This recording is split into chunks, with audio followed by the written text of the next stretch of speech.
Hello नमस्कार दोस्तों, बहुत बहुत स्वागत है आपका हमारे चैनल जेडीएस लॉ गुरुजी में। दोस्तों आज की जो वीडियो है वो बहुत ही इंपॉर्टेंट रहने वाली है।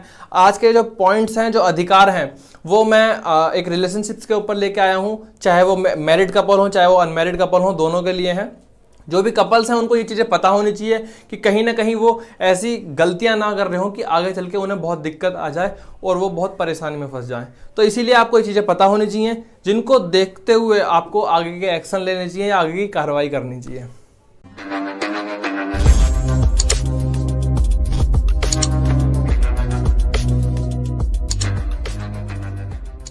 तो दोस्तों सबसे पहली जो बात है कि एक जो कपल होता है उसकी जो लीगल एज होती है शादी करने की, वो लड़के की एज होती है 21 साल और लड़की की एज होती है 18 साल। ये जरूर ध्यान रखिए। बहुत से लोग बस 18 साल समझते हैं कि 18 के हो गए तो शादी कर दी जाएगी। नहीं, जो लड़के की लीगल एज है शादी करने की वो है 21 साल और लड़की की लीगल एज है 18 साल। ठीक है, यहीं पर इसके अंदर दूसरा पॉइंट आता है कि जब तक वो 18 के नहीं हो जाते तब तक वो फिजिकल रिलेशन नहीं बना सकते हैं। ठीक है, अब यहाँ पर इंपॉर्टेंट जानने वाली बात यह है कि बहुत से लोग ये सोचते होंगे कि 18 से पहले अगर लड़की की रजामंदी है तो वो लोग कर सकते हैं। जी बिल्कुल नहीं।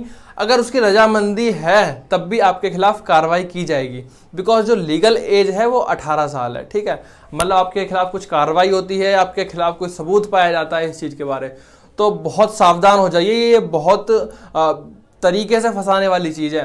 ठीक है, आप जोश में होश तो खो बैठते हैं, लेकिन आगे चल के बहुत दिक्कत आती है इन चीज़ों में। इसीलिए मैं पहले ही सावधान कर रहा हूं कि जो लीगल एज है वो 18 साल है। इससे पहले आप कुछ ऐसा गलत कार्रवाई ना कीजिए, कुछ ऐसा गलत काम ना करें जिसमें आपको भी दिक्कत आए और आपके घर वालों को भी दिक्कत आए। तो तीसरा पॉइंट ये है कि जो लिविंग रिलेशनशिप है, ठीक है, आपको पता होगा लिविंग रिलेशनशिप मतलब कि बिना शादी के जब जो एक साथ रहते हैं, वो जो इंडिया में है वो मान्य है, वो बिल्कुल लीगल है। ऐसा नहीं है कि आप कहीं किसी के साथ लिविंग में रहते हैं तो आप डर डर के रहें, नहीं, वो बिल्कुल मान्य है, कोई कानूनी अपराध नहीं है। लेकिन जानने वाली बात यह है कि कुछ स्टेट ऐसे हैं वो ये बोलते हैं कि हम उन्हें पुलिस प्रोटेक्शन नहीं दे सकते। ठीक है, लेकिन ये कानूनी अपराध नहीं है। आप बिल्कुल अपने पार्टनर के साथ या अपने साथी के साथ लिविंग रिलेशनशिप में रह सकते हैं।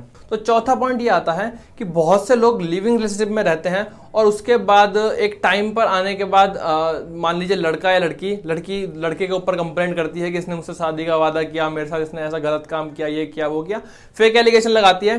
तो सुप्रीम कोर्ट ने क्लियर कर रखा है कि ऐसे फेक एलिगेशन पे लड़के के खिलाफ कुछ भी, लड़का हो या लड़की हो, उनके खिलाफ कुछ भी कार्रवाई नहीं करी जाएगी, बल्कि यही माना जाएगा कि उन लोगों ने जो वो साथ रह रहे थे वो अपनी रजामंदी के साथ रह रहे थे और उनके खिलाफ कुछ भी एक्शन नहीं लिया जाएगा। तो दोस्तों पांचवा पॉइंट जो ये है वो ये है कि पब्लिक प्लेस में कपल्स के क्या राइट हैं।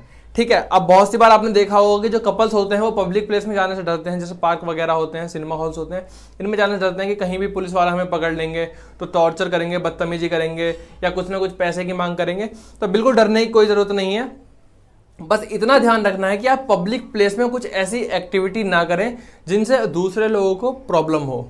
ठीक है, एग्जाम्पल के तौर पर आपको बता दूं, जैसे कि सिनेमा हॉल होता है। ठीक, अब बहुत से लोग ये बोलते हैं कि सिनेमा हॉल में क्या किस करना लीगल है या इलीगल है। देखिए, वहाँ भी कैमरे लगे होते हैं।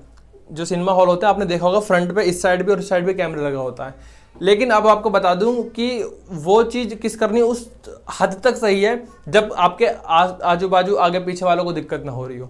जहां उन लोगों को दिक्कत होने लगेगी तो आप एक क्राइम कर रहे हैं। ठीक है, तो पब्लिक प्लेस में आप कुछ ऐसा ऑफेंस, कोई ऐसी एक्टिविटी ना करें जिससे दूसरे लोगों को दिक्कत आए, तब तक तो ठीक है। लेकिन अगर आप कुछ ऐसी कार्रवाई करते हैं, कुछ ऐसी एक्ट करते हैं, तो सेक्शन 509 के तहत आप पे कार्रवाई की जाएगी और आपके खिलाफ एक्शन लिया जाएगा। दोस्तों पब्लिक प्लेस में ध्यान रखें, कुछ ऐसी एक्टिविटी ना करें जो कि आपको दिक्कत में डाल सकती है।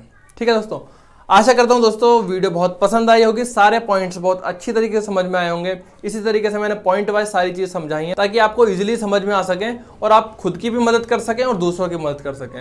अगर आप कानून जानेंगे तो आप कहीं ना कहीं अपने लिए भी आवाज़ उठा सकेंगे और दूसरों के लिए भी आवाज़ उठा सकेंगे।